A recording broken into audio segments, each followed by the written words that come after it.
There is no feeling more depressing than getting stopped out of a trade only to see the market taking off in your direction immediately after your stop gets triggered. And it makes you wonder whether you are simply a victim of bad luck or whether something else is happening within the markets you trade. Today it's all about smart money manipulation, and I'll reveal how big players are seducing you to press the buy or sell button to their advantage. So if you could, like, subscribe to the channel, and stick around for the full video.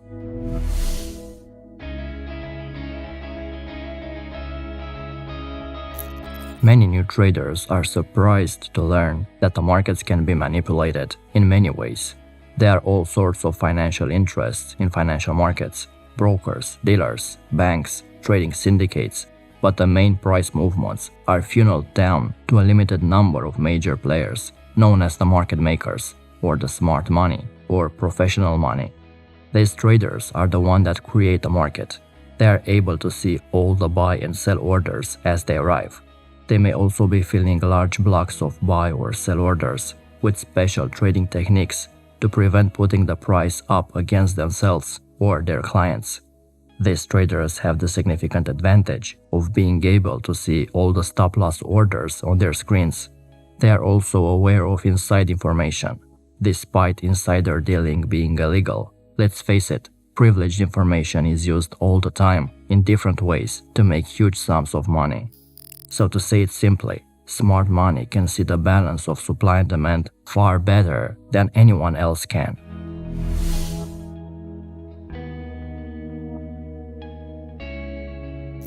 Professionals trade in many different ways, ranging from scalping to the long-term accumulation and distribution of prices. The result of smart money trading activity is shown in the volume and the price spread. The volume is telling you how much trading activity there has been.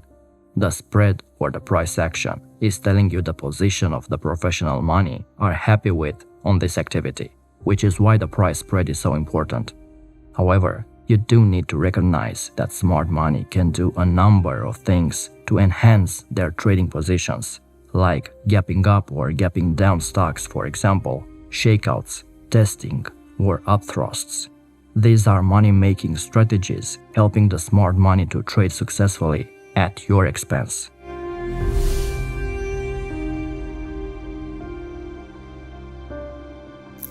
Market makers can see windows of opportunity better than most other traders. Good or bad news is an opportunity. You, as a retail trader, hear little of those activities.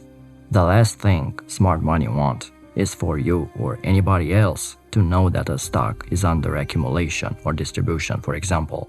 They have to keep their activities as secret as possible.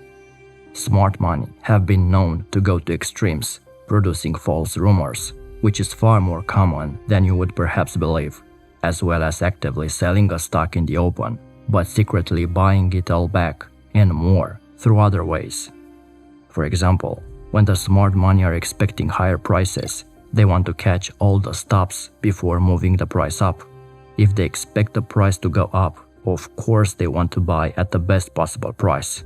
Or when you are looking at great earnings reports and fundamentals for a stock, which would create public expectations of higher prices, and then you witness a drop in the stock's price. Again, this is a common smart money practice. Top professional traders understand how to read the interrelationship between volume and the price action. From a practical point of view, professional money consists of a mass of trades, which, if large enough, will change the trend of the market. However, this takes time. Their lack of participation is always as important as their active participation. When these traders are not interested in any up move, you will see low volume, which is known as no demand. This is a sure sign that the rally will not last long. Remember, it's the activity of the professional traders that causes noticeable changes in volume, and not the activity of retail traders such as you or me.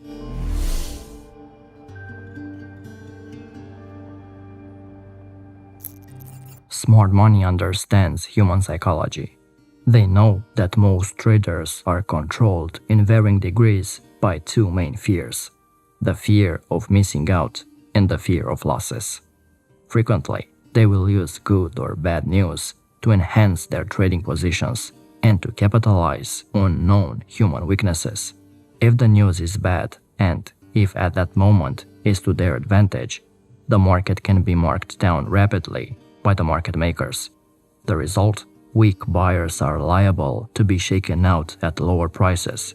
This is very effective if the news appears to be really bad. Stop-loss orders can be triggered, allowing the stock to be bought at lower prices. At the same time, many traders who shorted the market on the bad news can be locked in by a rapid recovery. Then, those traders have to cover their position. They are practically forced to buy, helping the professional money, which has been long all the time.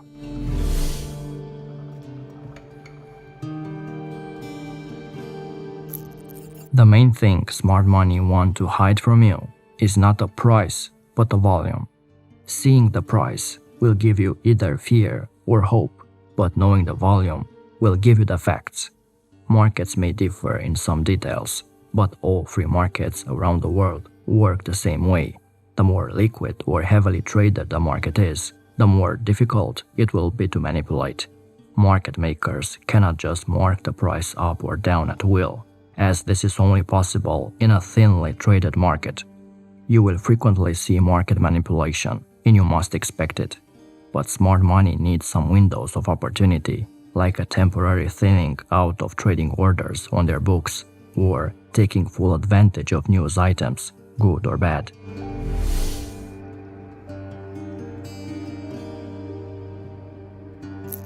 Whether we admit it or not, human beings are conditioned to act as a herd, and the media play a key role in helping investors and traders to form an opinion about the traded instruments, such as stocks, futures, forex, or crypto.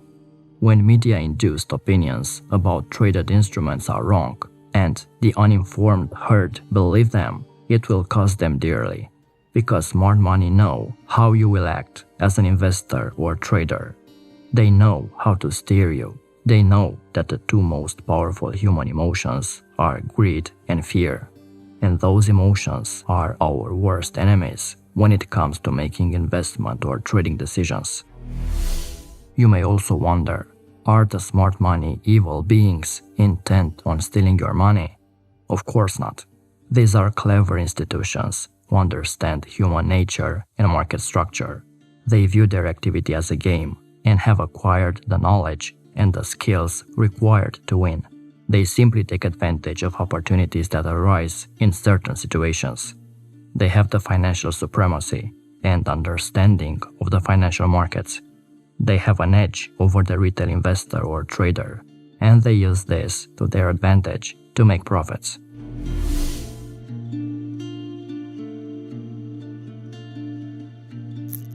At this point, you may be thinking, why is this relevant to making money trading? Why can't you just show a strategy? The answer is volume spread analysis. But before you learn VSA, it's vital and important to know this information, because in order to win the game, you must first accept it exists, and you must understand it. I didn't initially accept this reality when I first started trading, but as I began to examine the markets closely, I noticed consistent patterns. And you know the patterns. You see a strong support level, maybe even a confluence area with a moving average or a round number. You buy, expecting the price to go up. Then the market drops below support, takes your stop loss, and then it shoots back up, maybe hitting your initial target. It happens all the time, and you blame your broker. Yes, if you are using a broker from a dubious country and you experience abnormal price movements or strange spread increases, then yes, that broker has some shady practices.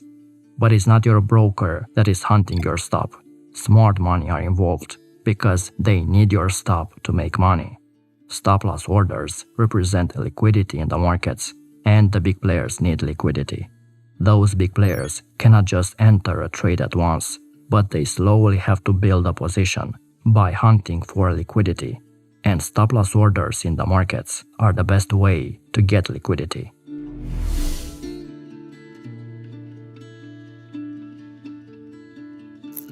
Here are two common trading myths. The more obvious a support or level is, the stronger and more reliable the signals around it. Or put your buy order right at the support level and your stop right below it. Those are just a few examples of things that you read in most trading books. And I probably said that in the past in my older videos. However, think about this for a moment. If everyone wants to buy at a certain price, who are they going to buy it from? You need a seller for every buyer. If the smart money want to buy a certain support level, but expect a mass of other traders wanting to do the same, they'll have to find ways to get traders on the other sides of their trades. What smart money wants to do is to seduce traders to take trades in the wrong direction. It's a very simple thing to do, and you have noticed it before as well, probably without being aware of it. Again, let's say you want to buy a support level after a price drop. The price rarely stops right at that level, only in the trading books. In reality, you'll see the price going through the level. It looks like the level isn't holding and the price is breaking out. This scenario is ideal for smart money. First, those traders who have impatiently bought a potential bounce of support see the price heading for their stops, which are essentially sell orders.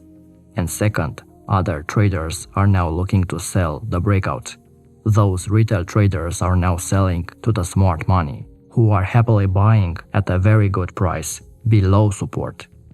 And now prices will rise and will take out the stops from the traders who sold the fake breakout, which is accelerating the bullish move even more. The traders who are left with profits are the smart money. The frustrating part for us, retail traders, is that our initial idea of buying the support was correct, but at the end of the day, we lost money.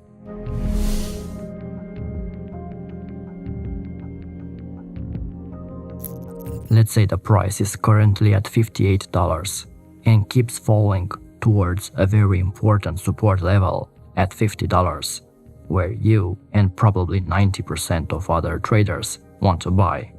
Very often, you will see a reaction ahead of the level.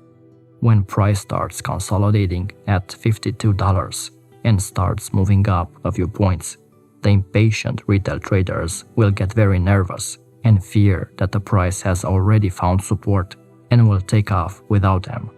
We, retail traders, are a very greedy bunch of individuals, and we hate it when price misses our orders.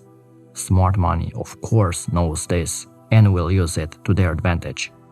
They once again seduce the amateur traders to pull the trigger early and take a long trade, even if the price hasn't come to the actual support level yet.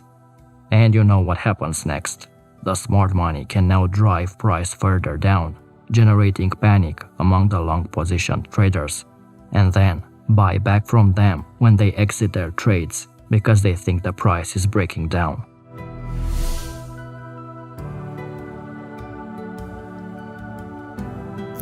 So you may be asking, is market manipulation a good or a bad thing? I feel that if you can learn to read a chart correctly using volume spread analysis, you'll discover some of the intentions of the smart money, thus trading in harmony with what's happening. I mean, wouldn't you do the same? Buy at the lowest price, knowing you could sell it later for much more than you bought it for? That's the trading game. Buy low and sell high.